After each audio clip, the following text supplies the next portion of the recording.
사도행전 12장 1절에서 17절까지 말씀입니다.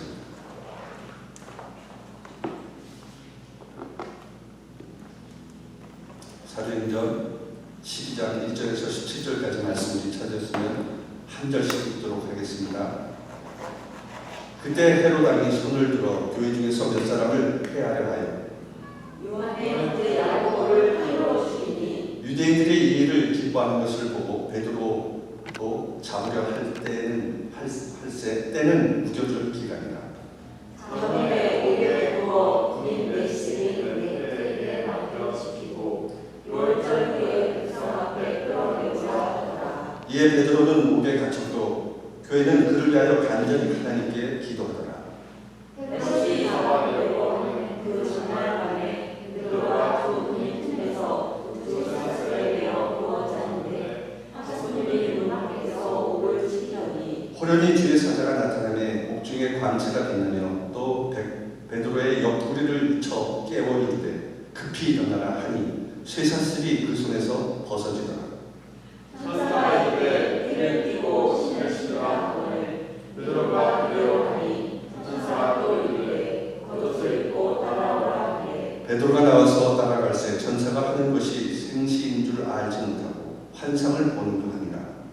이에 첫째와 둘째 박수를 치나 신으로 통한 신문에 이르니 문이 저절로 열리는지라 나와서 한 거리를 지나매 천사가 곧 떠나더라. 이에 베드로가 정신이 들어 이르되 내가 이제야 참으로 주께서 그의 천사를 보내어 나를 헤롯의 손과 유대 백성의 모든 기대에서 벗어나게 하신 줄 알겠노라 하여 배닫고 나가라는 요한의 어머니 마리아의 집에 가니 여러 사람이 거기에 모여 기도하고 있더라. 베드로가 대문을 두드리는데 로데라 하는 여자아이가 영접하러 나왔다가 베드로의 음성인 줄 알고 기뻐하여 문을 찢어 열지 못하고 달려 들어가 말하되 베드로가 대문 밖에 섰더라 하니 그들이 말하되 내가 미쳤다 하나 여자아이는 힘써 말하되 참말이라 하니 그들이 말하되 그러면 그의 천사라 하더라.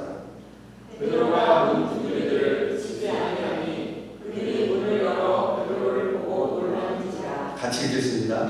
베드로가 그들에게 손짓하여 조용하게 하고 주께서 자기를 이끌어 옥에서 나오게 하던 일을 말하고 또 야고보와 형제들에게 이 말을 전하라 하고 떠나 다른 곳으로 가니라. 아멘. 우리 옆에 앞뒤 좌우사람에게 인사하겠습니다. 주님 이름으로 축복합니다. 축복합니다. 제가 오늘 여러분과 나눈 말씀을 들어본 베드로에게 일어날 놀라운 일입니다. 오늘 이 본문의 배경을 먼저 우리가 말씀을 보기 전에 보면은 이 배경이 헤롯 왕이 통치하던 때였어요. 헤롯 왕. 이 성경에는 헤롯이라는 이름이 여러 번 등장을 합니다. 복음서에도 두 번 나오고 사도행전에도 헤롯이라는 이름이 두 번 나와요. 근데 이 네 명 다 다른 사람이죠. 헤롯이라는 그 왕들의 행적을 이 성경에서 이렇게 쭉 보면은 기독교를 박해하고 기독교에 좋지 않은 영향을 끼쳤던 사람들이에요. 먼저 마태복음 2장에 나오는 그 헤롯이 있습니다. 이 사람은 예수님 당시에 그 동방 박사들이 찾아와요. 그래서 예수님을 찾기 위해서 예루살렘을 방문했을 때 그 헤롯을 동방 박사들이 만나죠. 이 헤롯이 예수님이 탄생하신 곳을 너희들이 가서 나에게 알려주면 나도 예수님께 가서 예수님을 경배하겠다 이렇게 얘기합니다. 그런데 성령이 그들을 이끌어 주시죠. 그래서 동방 박사들이 헤롯에게 가지 않고 그냥 자기 고향으로 돌아가 버리죠. 그러자 이 헤롯이 속았죠. 그들이 그렇게 얘기하고 온다는데 행하지 않으니까 분해서 베들레헴 근처에 있는 2살 아래 남자아이들을 다 죽입니다. 그런 악행을 저지르는 왕이었어요. 이 왕이 바로 헤롯 대왕이에요. 헤롯 대왕. 그리고 복음서를 계속 읽다 보면은 세례 요한을 죽인 헤롯이 나와요. 세례 요한. 이 세례 요한을 죽인 그 헤롯은 헤롯 안티바스라고 해요. 헤롯 대왕의 아들이죠. 그리고 오늘 본문에 나오는 이 헤롯은 헤롯 대왕의 손자예요. 그래서 헤롯 아그리파 1세라고 해요. 그리고 사도행전 26장에 나오는 헤롯은 이 헤롯 아그리파 1세의 아들 헤롯 아그리파 2세예요. 그래서 이건 다 다른 인물들이죠. 오늘 본문의 이 헤롯 아그리파 1세는 로마 황제에게 충성한 사람이었어요. 그리고 헬레니즘을 되게 신봉하는 자예요. 그래서 헬레 문화를 유대에 받아들입니다. 유대에 접목시킵니다.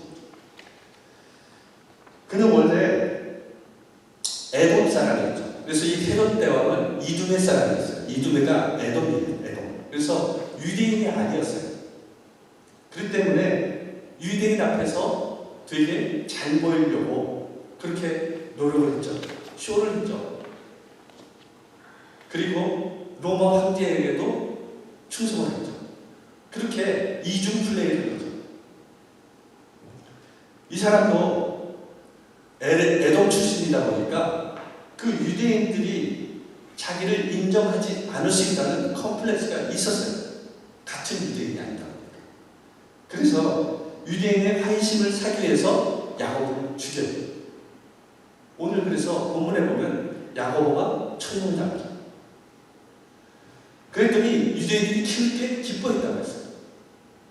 그래서 이번 기회에 유대인들의 환심을 더 사기 위해서 베드로도 잡아온 거죠. 그래서 옥에 가둔 거예요. 그런데 베드로도 바로 죽여도 되는데 왜 옥으로 가뒀을까요? 이 때가 무교절이라고 했어요. 무교절은 누구도 심판하거나 처형당하지 않아요. 그래서 옥에 가둔 거예요. 6개월절이 끝나고 난 다음에 이 무교절이 6월절이 끝나고 난 다음에 베드로를 처형해보는 그런 생각이죠. 그런데 이 헤롯 아그리파는 불안했던 거예요. 그래서 4명씩 4그룹을 해가지고 옥문을 지키게 해요. 16명. 그리고 그것도 안심이 안 되니까 베드로 좌우에 1명씩 눕게 해서 세 사람으로 같이 묶어놔요. 목tum하게. 대단하죠. 그런데 주의 사자가 나타나서 쇠사슬을 풀어줘요. 그리고 병사들 모르게 살롱을 시키죠. 이것은 진짜 인간이 생각할 수 없는 그런 비상식적인 일이잖아요. 상식을 넘어선 일이죠. 우리가 아무리 생각해봐도 이해할 수 없는 그런 놀라운 얘기들이죠. 오늘 본문 말씀을 통해서 이 베드로에게 일어난 이 놀라운 일이 우리에게 주는 교훈이 무엇인지 여러분과 함께 살펴보면서 은혜를 나누도록 하겠습니다. 첫째, 베드로에게 일어난 이 놀라운 일이 우리에게 주는 교훈은 우리 한 사람 한 사람 향한 하나님의 계획이 다 다르다는 거예요. 본문 1절에 3절을 보면 그때 헤롯 왕이 손을 들어 교회 중에서 몇 사람을 헤아려 하여 요한의 형제 야고보를 칼로 죽이니 유대인들이 이 일을 기뻐하는 것을 보고 베드로도 잡으려 할세 때는 무교절 기간이다. 이 신약 성경에 이 야고보가 세 사람이 또 나와요. 세 사람. 이 똑같은 이름을 쓰는 사람들이 성경에 보면 참 많이 있죠. 이 야고보서를 쓴 그 야고보는 예수님의 동생이죠. 그리고 예수님의 12 제자 중에서 야고보가 2사람이 있어요. 세베대의 아들 야고보와 알페오의 아들 야고보. 이렇게 2사람이 더 있어요. 그런데 이 오늘 본문에 나오는 야고보는 세베대의 아들 야고보예요. 사도들 중에서 가장 먼저 순교를 당한 그런 사도죠. 그런데 야고보를 처형당하게 하신 그 하나님이 왜 야고보를 그렇게 순교당하게 하셨을까요? 그 하나님은 전지전능하신 분이거든요. 베드로를 살렸으면 야고보도 살릴 수 있었던 거죠. 그런데 야고보는 순결하게 두시고 베드로는 살려두셨어요. 왜 하나님은 이렇게 하셨을까요? 사람을 차별해서 그랬을까요? 그렇지 않아요. 그것은 하나님이 주권하에 있기 때문에 하나님의 마음인 거죠. 이 세상을 다스리는 하나님이 그 주권하에서 우리에게 모든 영향력을 끼치고 계세요. 하나님은 과거와 미래와 현재 이 모든 것을 통괄하시는 거예요. 그래서 거기에 합당하게 이 세상을 이끌어 나가기 때문에 거기에 우리가 어떤 문제가 있거나 어떤 일을 당해도 그것은 하나님의 주권하입니다. 우리는 하나님께서 우리를 구원해 주셨기 때문에 우리들과 하나님의 계획과 섭리가 다 같을 것이라고 생각을 해요. 다 구원받은 백성들이니까. 그러나 하나님은 하나님의 계획과 섭리가 우리 각 사람마다 다 다르게 주셨다. 아멘. 마태복음 25장에 보면 달란트 비유가 나와요. 어떤 사람이 타국에 가게 됐는데 그 종들에게 불러서 그 재능대로 각각 금 5달란트와 금 2달란트와 금 1달란트를 줘요. 그리고 이 종들에게 보통 우리가 생각하기에는 같은 종들이니까 다 똑같이 5달란트를 준다고 생각을 할 수 있는데 다 다르게 줬단 말이죠. 재능에 따라 그 달란트를 차별적으로 주셨어요. 근데 이 5달란트 맡은 사람은 그것을 더 많이 줬기 때문에 더 이윤을 많이 나누기 위해서 더 열심히 일했을 거라는 거죠. 1달란트 가진 사람보다 2달란트 가진 사람보다 이 5달란트 가진 사람이 더 열심히 일했을 거라는 거죠. 많이 줬기 때문에 더 많은 이익을 남겨야 되기 때문에. 그래서 이처럼 달란트를 하나님은 차별되게 주세요. 우리를 구원해 주시고 하나님의 자녀 삼아 주셨는데 그 사람마다 이 달란트의 무게를 달리해서 주십니다. 바울은 하나님께서 맡겨주신 사명을 잘 감당하고 말년에 이렇게 고백했어요. 디모데후서 4장 7절에서 8절을 보면 나는 선한 싸움을 싸우고 나의 달려갈 길을 마치고 믿음을 지켰으니 이제 후로는 나를 위하여 의의 멸류관이 예비되었으므로 주 곧 의로운 재판장이 그날에 내게 주실 것이며 내게만 아니라 주의 나타나심을 사모하는 모든 자에게입니다. 이렇게 마지막에 고백했어요. 바울은 선한 싸움을 싸우고 나의 달려갈 길을 마치고 믿음을 지켰기 때문에 하나님이 나에게 상급을 주신다는 거죠.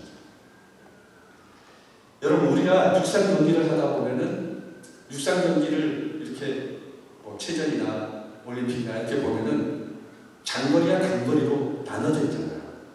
그래서 이 장거리는 뛰는 코스가 정해져 있지 않아요. 특히 마라톤 같은 경우는. 근데 단거리는 다 처음에 코스가 다 정해져 있어요. 그래서 100m 같은 경우에는 1레인부터 8레인까지 정해서 시작 총성이 울리거나 시작 버튼이 울리면은 자기 레인으로만 달려요. 만약에 다른 레인으로 달리면은 아무리 1등을 해도 실격 처리되는 거죠. 이렇게 우리 삶에 정해진 코스가 있다는 거예요. 바울은 이거를 알았어요. 나의 달려갈 길을 달려갔다는 거죠. 하나님이 나를 위해서 만들어 놓은 그 길을 전심을 향해서 달려갔다는 거예요. 그런데 그 길이 쉬운 길이었느냐? 그런 길이 아니었어요. 되게 어려운 길이었어요. 고통스러운 길이었어요. 살 소망까지 끊어졌다고 했어요. 그렇게 힘들었다는 거죠. 그런데 나중에 보면 바울이 그 길은 나를 위해서 만들어 놓은 길이었다는 거예요. 그 길이 힘들었지만 그 가는 길을 하나님이 나를 위해서 만들어놨기 때문에 내가 그 고난을 이겨나갈 수 있었다는 거죠. 하나님이 그 고난의 과정 속에서 나를 지켜주시고 인도해 주셨다는 거예요. 아멘. 그래서 자기의 말년에 하나님의 만들어 놓은 내 삶의 길을 마지막에 마친 것을 원망하거나 불평하지 않았어요. 오히려 감사했죠. 하나님께 영광을 올려드렸죠. 아멘. 여러분 엔드 오브 피어스라는 그런 영화가 있어요. 그 영화를 여러분 혹시 보신 적이 있는지 모르겠는데 거기에 나오는 선교사들이 있거든요. 저희가 옛날에 에콰도르가 선교를 들어갔던 그 실제 선교사들의 이야기를 영화화해서 만든 그런 영화예요. 거기 보면은 그분들이 에콰도르에 들어가기 위해서 거기에 있는 그 원주민들, 그들이 식인종이었거든요. 그래서 그들을 회유해서 먼저 비행기에서 음식을 나눠주고 계속 그렇게 그들을 회유해요. 먼저 내려가지 못하고. 그런데 결국 그들에게 손짓을 하고 친한 모습을 보이자 이제 그들에게 가서 전도를 선교를 하기 위해서 그 땅에 내려가요. 그런데 들어가자마자 그들 모두 창에 찔려 숨졌어요. 제대로 선교도 하지 못하고 복음도 전해보지 못하고 창에 찔려서 다 죽어요. 선교사들이. 여러분 이런 비극적인 일이 일어난 것이 선교사들이 여태까지 삶을 잘못 살았기 때문에 그렇게 창에 찔려서 죽임을 당했나요? 그런 것이 아니에요. 그 선교사님들은요, 저나 여러분보다 더 어떻게 하면은 주님을 위해서 살다 열심을 다한 사람들이에요. 진짜 목숨까지 내놓고 그렇게 헌신하려고 했던 사람들이에요. 그런데 그분들을 하나님이 그렇게 비참하게 죽게 했다는 거예요. 순교당하게 했다는 거죠. 왜 그들은 그렇게 죽음을 당해야 했을까요? 하나님께서 그분들을 위해서 준비하신 계획이 거기까지였죠. 네. 후에 그 선교사들의 와이프들이 들어가서 선교했을 때 그들이 깨닫게 돼요. 그리고 다 복음을 받아들이게 되고 주장합니다. 네. 그런 역사가 일어나기까지 그들을 사용하신 거예요. 네. 여러분 우리가 이거를 받아들이든 받아들이지 않든 우리가 이 세상에서 살아가면서 되게 부조리한 일들이 되게 많아요. 우리 상식에 이해할 수 없는 일들이 항상 벌어져요. 그런데 설명되지 않는 그 고난을 당할지라도 우리가 그것을 하나님의 주권으로 하나님의 뜻으로 받아들여야 한다는 거예요. 나를 향한 계획으로 받아들여야 한다는 거예요. 네. 우리가 보면 말씀대로 살아가고 아둥바둥하는 그런 사람들이 되게 어렵게 사는 사람들이 있어요. 그런데 믿음이 있는지 없는지도 구분이 잘 안 되는 그런 사람 중에 진짜 삶에 걱정도 없고 물질이 풍부해서 날마다 편안하고 그렇게 행복하게 사는 사람도 있습니다. 그럼 이런 것을 어떻게 설명할 수 있겠냐면 하나님의 열심을 가지고 살아가는 사람에게 고난을 주시는 것을 어떻게 설명할 수 있냐. 하나님께서는 그를 향한 하나님의 계획과 섭리가 있다는 거예요. 그것이 그의 길이기 때문에 고난이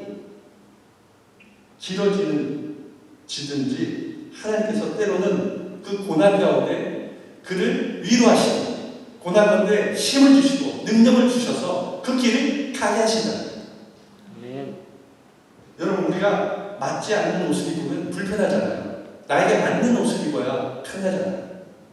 너무 작은 옷을 입으면 팔들다가 다 찢어지잖아요. 가랭 여기. 그런데 여러분 우리 인생길에도 마찬가지예요. 하나님은 우리에게 잘 맞는 길을 예비해 놓으셨어요. 그 길을 가게끔 하셨어요. 여러분 이거를 믿으셔야 돼요.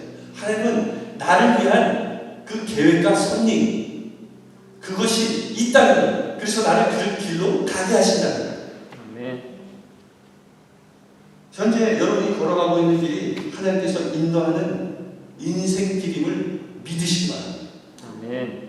고난이 나고 핍박이 나고 어려움이 나가도 하나님의 인도하시는 길이 내 인생의 최적의 길이기 때문에 우리가 순종하며 묵묵히 나아갈 때 하나님께서는 우리 삶에 시온의 대로가 열리게 해주셔서 하나님의 은혜와 축복으로 살아가게 하신다. 아멘. 여러분, 길이 비록 힘들고 어려워도 하나님께서 주신 길이면 끝까지 인내하고 믿음으로 순종하며 걸어나갈 때 반드시 그것을 통해서 하나님께서 역사해 주신다는 겁니다. 아멘. 여러분 모두 하나님께서 나를 위한 예비하신 길이 지금 내가 가고 있는 그 길이며 내가 가고 있는 이 길이 암과 같이 어두운 길일지라도 하나님께서 언젠가 빛으로 밝혀주실 것을 믿고 나아가시고 하나님의 놀라운 역사를 체험하는 여러분 되시기를 예수님 이름으로 축원합니다. 아멘. 둘째, 베드로에게 일어났던 놀라운 일이 우리에게 주는 교훈은 하나님께서 모든 것이 합력하여 선을 이룰 것을 믿을 때 우리 안에 하나님이 주시는 평안이 있는 겁니다. 본문 6절에서 7절을 보면 헤롯이 잡아내려고 하는 그 전날 밤에 베드로가 두 군인 틈에서 두 쇠사슬에 매여 누워 잤는데 파수꾼들이 문 밖에서 옥을 지키더니 호련히 주의 사자가 나타나매 옥중에 광채가 빛나며 또 베드로의 옆구리를 쳐 깨워 이를 때 급히 일어나라 하니 쇠사슬이 그 손에서 벗어지더라. 이렇게 말씀하고 있어요. 주의 사자가 베드로를 구하기 위해서 그 감옥으로 들어갔던 거죠. 그래서 나름대로 이 주의 사자는 생각했을 거예요. 베드로가 기도를 하고 있거나 잠을 자지 못하고 이렇게 뒤척거리면은 살짝 불러서 깨워서 데려나가요. 그런데 이 베드로가 잠을 너무 깊이 자는 것 같아요. 불러도 일어나지 않으니까 오늘 본문에 보면 옆구리를 쳐서 깨웠다고 해요. 여러분, 잠결이 어두워서 그런 게 아니라 잠을 깊이 자면은 모르잖아요. 그렇게 베드로는 깊이 잠이 들었다는 거죠. 얼마나 깊이 잠이 들었는지 옆구리를 칠 정도로 했다는 거죠. 이렇게 깊이 잠이 든 베드로가 여러분 이해가 되세요? 야고보는 처형당해서 죽었어요. 그리고 자기도 죽이려고 감옥에 못 도망가게 그렇게 쇠사슬로 묶어놓고 있는데 내일 아침에 죽을 수도 있고 언제 죽을지도 모르는 그 상황에서 잠이 편안하게 잘 수 있냐는 겁니다. 그렇지 할 수 없을 거예요. 만약에 제가 베드로 입장이라면 잠을 못 잤을 거예요. 죽을 수도 있잖아요. 그런데 이 베드로는 잠을 자고 있는 거예요. 이것은 하나님이 주시는 평안이 아니면 잘 수 없어요. 아멘. 베드로는 이런 믿음을 가졌다는 거예요. 만일 야고보처럼 하나님께서 순교하는 것이 하나님의 뜻이라면 순교하는 것이 축복이라는 거죠. 그리고 하나님께서 내가 아직 남아서 할 일이 있어서 나를 살려주시면 내가 여기서 나가는 것도 축복인 거예요. 그래서 감사할 수밖에 없는 거죠. 그래서 베드로는 그런 평안함으로 감옥에서 잠을 잤던 거죠. 하나님이 죽든지 살든지 하나님께 맡긴 거예요. 아멘. 그래서 그런 편안함으로 잠을 잘 수 있었던 거예요.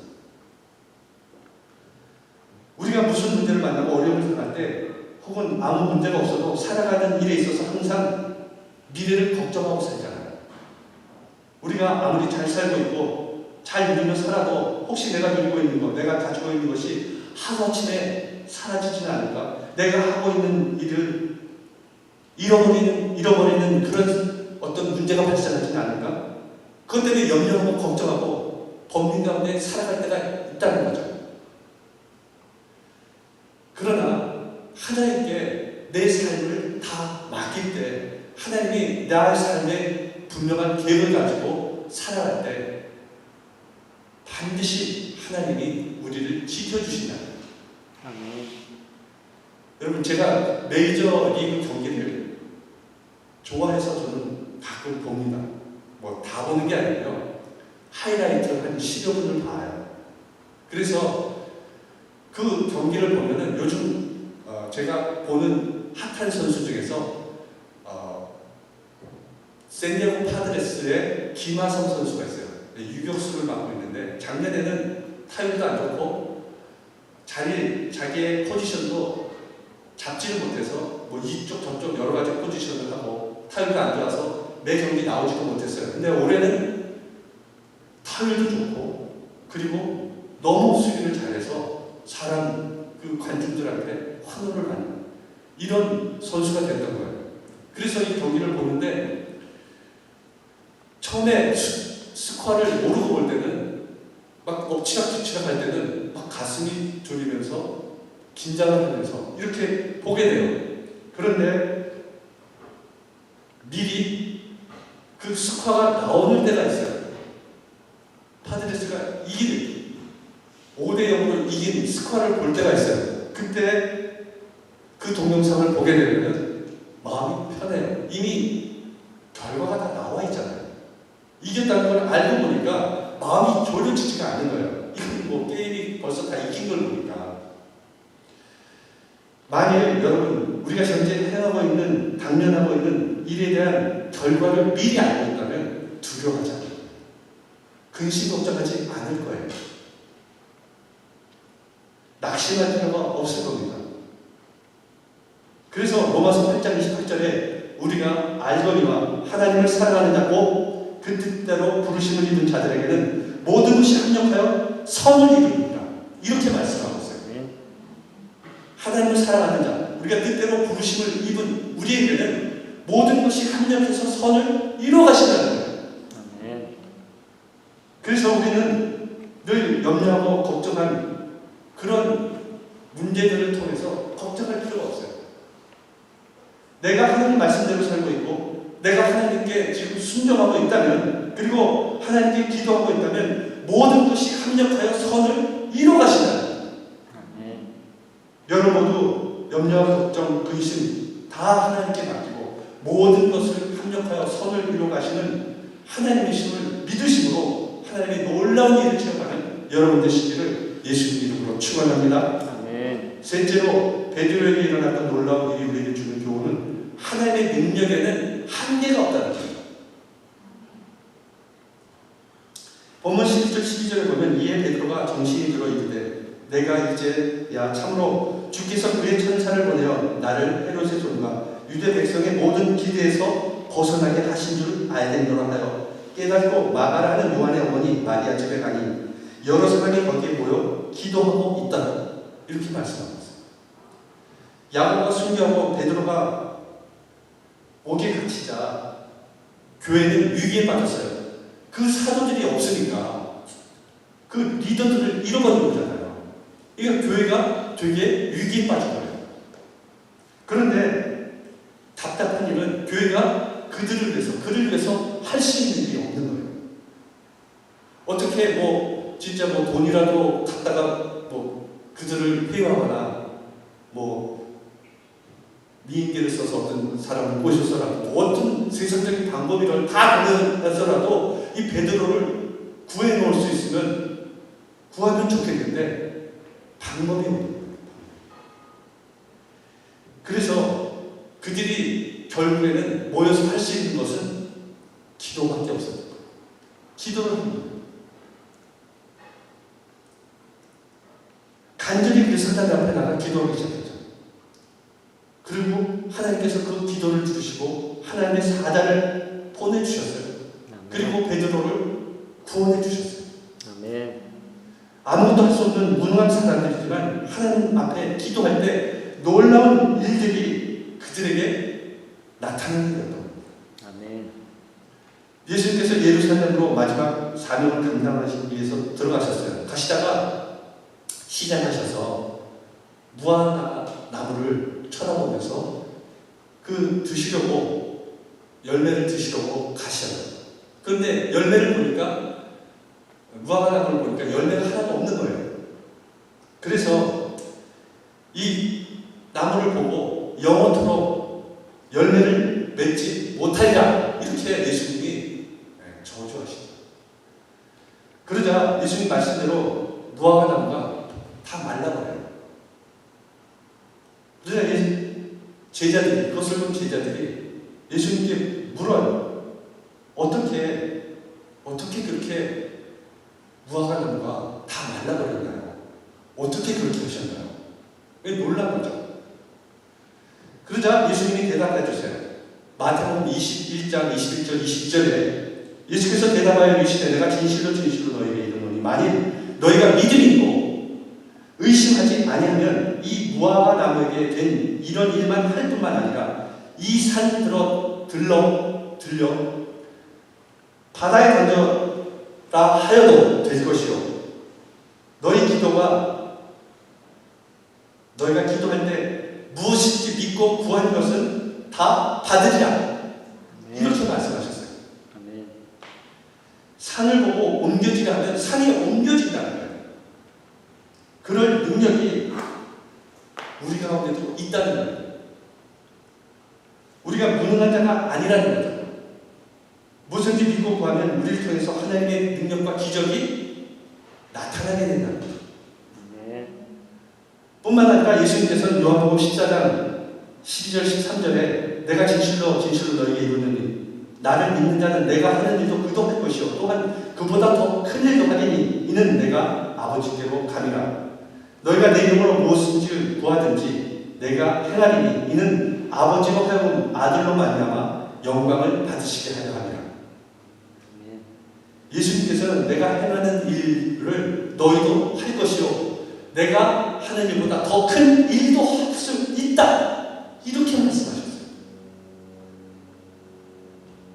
믿음으로 기도하는 자에게는 더 큰 능력과 은혜가 임하게 된다. 아멘. 그러므로 여러분 무슨 일을 만나든 어떤 환경 가운데 있든 절대로 낙심하지 마시기 바랍니다. 아멘. 여러분 어떤 환경과 고난 가운데 직면해 있을지라도 반드시 기도하고 믿음으로 선포하면 하나님께서 그 기적과 능력을 여러분 삶 가운데 베풀어 주실 것입니다. 아멘. 오늘 본문으로 돌아가서 교회 성도들이 베드로가 무사히 나올 수 있게 도와달라고 요한의 어머니 집 거기에 모여서 기도하고 있었어요. 그래서 하나님께서 그 기도를 드시고 천사를 보내주시죠. 그래서 베드로가 그 천사의 이끌림을 받고 감옥에서 나와요. 그러자 감옥에서 나온 이 베드로는 그 기쁜 소식을 그 교회 사람들에게 알려주려고 그 집으로 찾아가요. 찾아가서 대문을 두들겼더니 여자아이가 하나 나와요. 로데라는 여자아이가 나와요. 그래서 베드로의 그 목소리를 듣고 문도 안 열어주고 들어가서 교회 사람들에게 얘기합니다. 베드로가 왔다. 그랬더니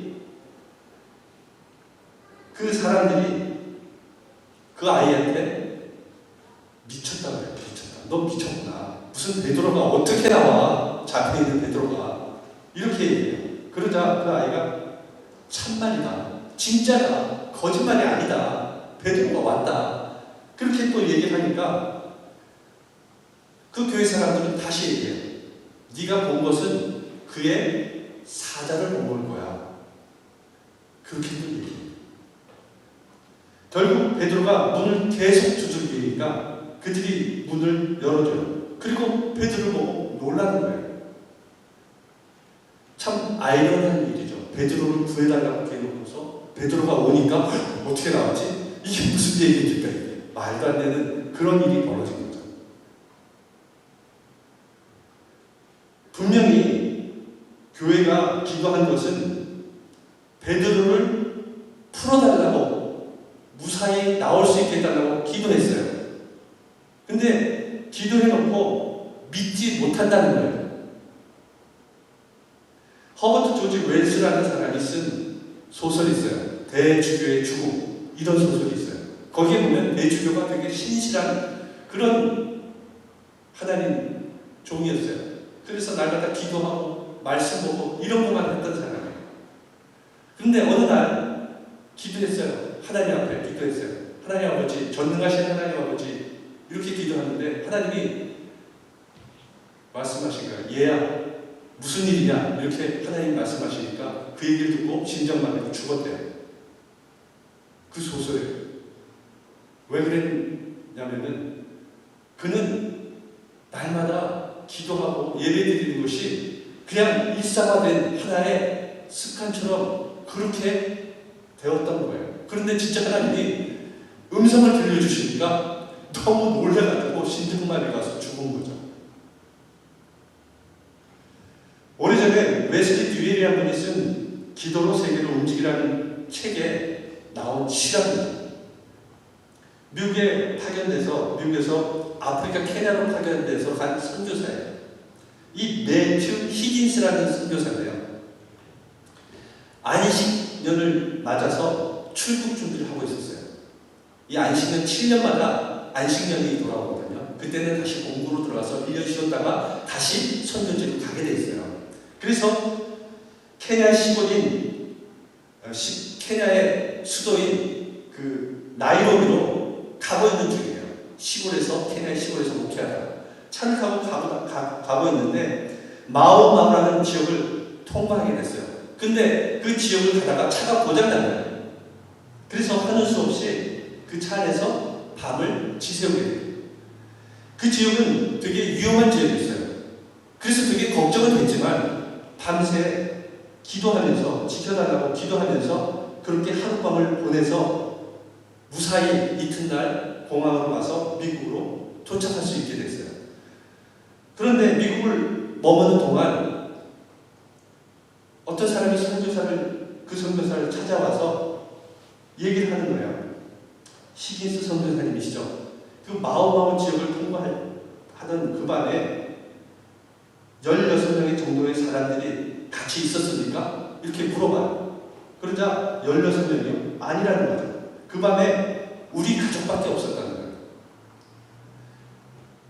그러면서 이상하다는 거예요. 누군가 와서 당신이 그날 밤에 16명 정도 되는 사람들이 당신을 둘러싸고 있었다고 얘기해 줬다는 거예요. 그래서 이상한 일일까 생각해서 미국에 돌아온 이 히긴스 선교사는 여러 교회를 순회하는 가운데 어느 텍사스 교회를 방문하게 돼요. 혹시 몇 달 전에 그런 일이 있었다고 얘기를 해줘요. 그래서 밤새 차를 고치면서 기도하고 있었다. 차에 앉아서 기도하고 있었다. 이렇게 얘기해줘요. 근데 이 예배가 끝날 무렵에 광고할 때 오늘 하나님께서 저에게 이상할 정도로 매튜 선교사님이 자기의 마음속에 자꾸 생각이 난다는 거예요. 그 성도 중에 한 분이 그래서 그 차를 고칠 당시에 그 선교사를 위해서 기도하자고 기도회를 열었대요.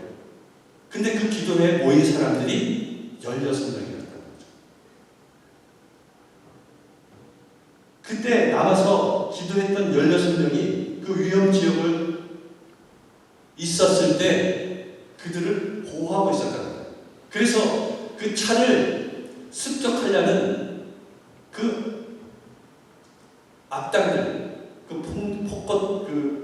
폭력으로 그들을 제압하려고 했던 그 사람들이, 그 깡패들이 16명이 그 가족을 차를 둘러싸고 있는 걸 보고 그냥 갔다는 거예요. 그래서 그 깡패 중에 한 명이 그 현지의 케냐 선교사한테 얘기하고 그 케냐 선교사가 이 히긴스 선교사님에게 얘기해 준 거죠.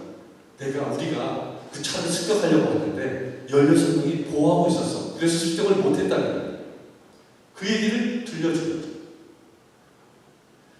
그래서 그날 그 히긴스 선교사님은 기도했어요.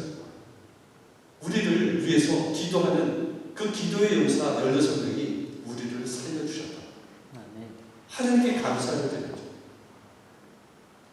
여러분, 하나님은 우리 삶에 하나님을 위해서 선한 목적으로 우리를 사용하기를 원하세요.